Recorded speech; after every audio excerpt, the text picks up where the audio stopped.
ৰাজ্যৰ শিক্ষক কৰ্মচাৰীসকলৰ বাবে জনাব বিচাৰিছোঁ এটা গুৰুত্বপূৰ্ণ খবৰ। নিয়োগৰ পুৰণি নীতিত নিযুক্ত শিক্ষকক অবৈধ বুলি ন্যায়ালয়ৰ ৰায়। প্ৰাথমিক শিক্ষক সন্মিলনীৰ স্বাক্ষৰ অভিযান গুৰুত্বপূৰ্ণ পদক্ষেপ লোৱা হৈছে।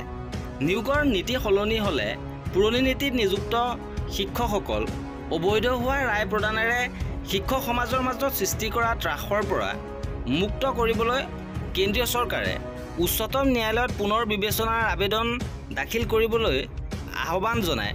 অসমতো প্ৰাথমিক শিক্ষকসকলে স্বাক্ষৰ অভিযান চলায় আৰু অখিল ভাৰতীয় প্ৰাথমিক শিক্ষক সংঘই ঘোষণা কৰা এই স্বাক্ষৰ অভিযান কাৰ্যসূচী অসমত প্ৰাথমিক শিক্ষক সন্মিলনীয়ে ৰূপায়ণ কৰে। যোৱা 22 ছেপ্টেম্বৰৰ পৰা 25 ছেপ্টেম্বৰলৈ দেশজুৰি স্বাক্ষৰ অভিযান কাৰ্যসূচী ৰূপায়ণ কৰিছে যদিও অসমত জুবিন গাৰ্গৰ প্ৰতি সন্মান জনাই সন্মিলনীয়ে এই কাৰ্যসূচী স্থগিত ৰাখিছিল। আজি ৰাজ্যখনৰ বিভিন্ন শিক্ষাখণ্ডৰ শিক্ষক শিক্ষয়িত্ৰীয়ে স্বাক্ষৰ প্ৰদান কৰি ডাকযোগে প্ৰধানমন্ত্ৰীলৈ প্ৰেৰণ কৰে। উল্লেখযোগ্য যে যোৱা 19 ছেপ্টেম্বৰত সমগ্ৰ দেশৰ লগতে অসমতো জিলা আয়ুক্তৰ জৰিয়তে ৰাষ্ট্ৰপতি, প্ৰধানমন্ত্ৰী, শিক্ষামন্ত্ৰী আৰু আইন মন্ত্ৰীলৈ অসম ৰাজ্যিক প্ৰাথমিক শিক্ষক সন্মিলনীৰ অন্তৰ্গত সকলো মহকুমা সমিতিয়ে স্মাৰক পত্ৰ প্ৰদান কৰিছে।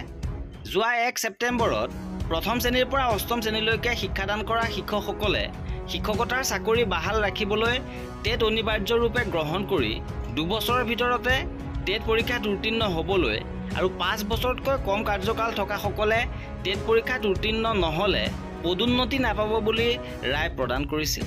আৰু শিক্ষক সন্মিলনীৰ তৰফৰ পৰা ইতিমধ্যে অসম চৰকাৰৰ শিক্ষামন্ত্ৰীৰ সৈতে আলোচনা সম্পন্ন হৈছে আৰু শিক্ষামন্ত্ৰীয়ে যথোপযুক্ত ব্যৱস্থা গ্ৰহণৰ আশ্বাস প্ৰদান কৰিছে। ৰাজ্য চৰকাৰে নিৰ্ধাৰণ কৰা নিযুক্তি বিধি অনুসৰি শিক্ষকসকল নিযুক্ত হৈ আহিছে আৰু আগলৈও নিযুক্তি বিধি সলনি নিশ্চয়কৈ হ'ব আৰু নতুন বিধি আহিলে পুৰণি বিধিৰ বৈধতা নোহোৱা হোৱাৰ নজিৰ সৃষ্টি কৰা উচ্চতম ন্যায়ালয়ৰ এই ৰায় পুনৰ বিবেচনাৰ বাবে ইতিমধ্যে অখিল ভাৰতীয় প্ৰাথমিক শিক্ষক সংঘই উচ্চতম ন্যায়ালয়ত আবেদন দাখিল কৰিছে। অখিল ভাৰতীয় প্ৰাথমিক শিক্ষক সংঘৰ নেতৃত্বত শিক্ষকসকলক ন্যায় প্ৰদানৰ বাবে আইন আদালত আলোচনা আৰু সংগ্ৰাম সমভাৱে পৰিচালনা হ'ব বুলি সংঘৰ কাৰ্যকৰী সভাপতি ৰাতুল চন্দ্ৰ গোস্বামীয়ে জানিবলৈ দিয়ে। আৰু এয়া আছিলে এই ভিডিঅ'টোত। পৰৱৰ্তী আপডেটৰ বাবে আমাৰ চেনেলটো ছাবস্ক্ৰাইব কৰি ৰাখিব।